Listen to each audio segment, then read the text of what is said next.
The windscreen wipers on this VW Polo won't turn off. They just run all the time, even if the switch is in the off position. And the problem is this faulty switch cluster. I was able to fix this for free in less than an hour. It was pretty easy to do, and I really think it is something that you can do by yourself in your garage at home. I'm going to show you exactly how I did that, and also there are 6 steps that need to be followed in order to remove the switch cluster from the car, and I'm going to show you that as well.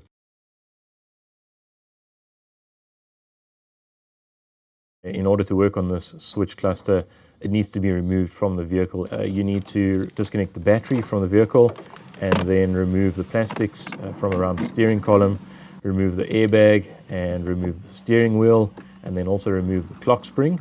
And once that is done, you can go ahead and unplug both the plugs from the steering cluster, and then the cluster can get unclipped. And to do that is fairly simple, but there are a couple of steps that need to be followed, and I do have a separate video with the exact step-by-step process to follow to remove this from the steering column. I'll leave a link to that video in the description, and also I'll link it at the end of this video. Go check that video out. I'm sure you'll find it really useful. So this is the entire switch cluster once it's been removed from the steering column. Now, I suspect that the problem is inside here. To get this open, there is a bit of a plastic trim on the right-hand side that needs to be disconnected, and then it looks like we need to take off one screw, and then this top cap should come off. In order to get this plastic trim off the end here, there's a little clip on this side. You just pick it up, and then where is it over there? That's also a little plastic clip. Let's try and get you in closer. There's one on this side and there's one on the other side. I think it clips, it clips down. So you just pull it, you can see I just kind of pulled it down and it's already off. And then we can take this bit off. Then we've got a Torx, it's a Torx T9. I think if we just remove this, we should gain access to the inside of the switch, where I'm sure we're going to see some contacts. To get this cap off, we do need to like kind of rock the switch down, and you can see as I rocked it down, it unclipped. So let me just pop it back in there, see if I can do that. So we take our stalk and we kind of just push it down, and then this piece, top piece, should just unclip and pull out. Oh, there we go. Yeah, it just pulls out. So this whole lot should come out.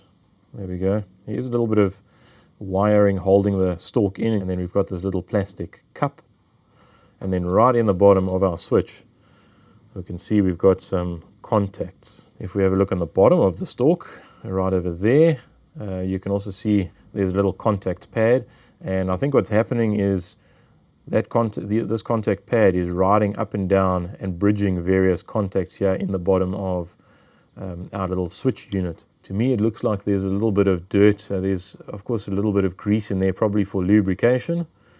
But I'm wondering if some of that hasn't become conductive. Maybe some of the copper has worn off, and it's now bridging between the two contacts, and then it's basically bridging out the contact even when the switch is off. And that's why the windscreen wipers just continue to go even when the switch is off. You can see we've also got another little loose section in the bottom here. Let's kind of pop this up and out of the way. It's also got a couple of contacts underneath it. I'm going to take a little bit of switch cleaner, and we're going to spray all of that out. We'll put this whole lot back together, and then we'll test it in the vehicle just to check that it's working again. Now, if you are finding the video useful so far, I would really appreciate it if you click the like button and leave us a comment. Let us know if this is something that you would try doing at home, and if you did this fix work for you? Also, if you would like to support the channel, I would really appreciate that very much. I will leave links in the description to any parts and tools that I can find that might help you out.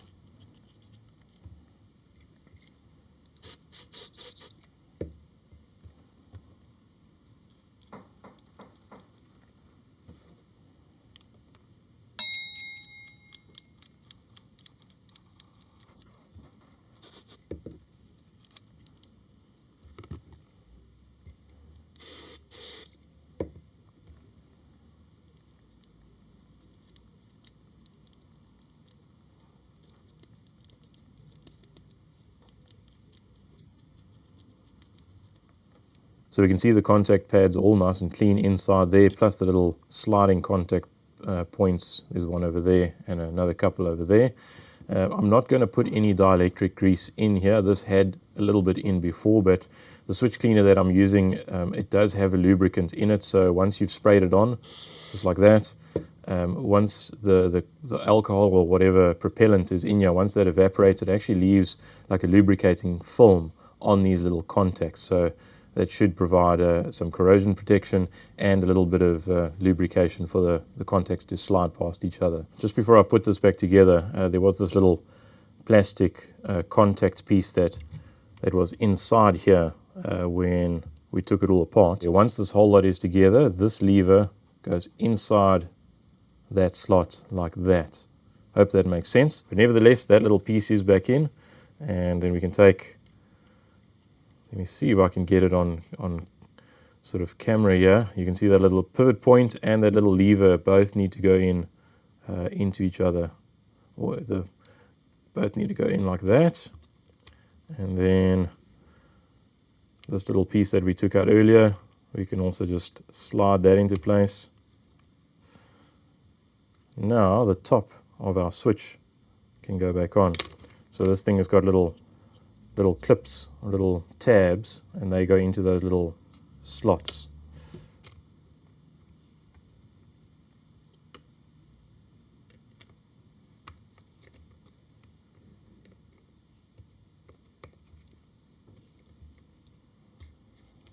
There we go. So we can see we pull our lever down, and then it goes into place. Pop the little screw back into place here. Everything is nice and slippery because of that lubricant in the switch cleaner. And then we can put our piece of plastic trim back into place.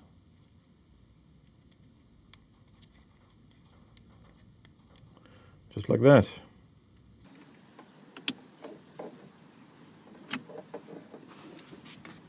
Now with the old switch cluster plugged back into the wiring harness and the ignition turned on and the windscreen wipers in the off position and they aren't wiping, this is a really good start. And if I pull the windscreen wiper stalk down into the single wipe position, the windscreen wipers work. Click it up into the intermittent position, the wipers wipe once. Click it into the low speed position, the windscreen wipers are working at low speed. Click it into the high speed, well, they are working at high speed. And if I come all the way back down to the intermittent position, they stop. Then if I click it back down to the off position, they also stop. So that is great. Everything is fixed. Super happy that I was able to get this done for practically no cost at all. For a full step-by-step guide on how to remove the switch cluster from your car and also how to remove the airbag from your steering wheel, because that can be a little bit tricky if you don't know where the clips are.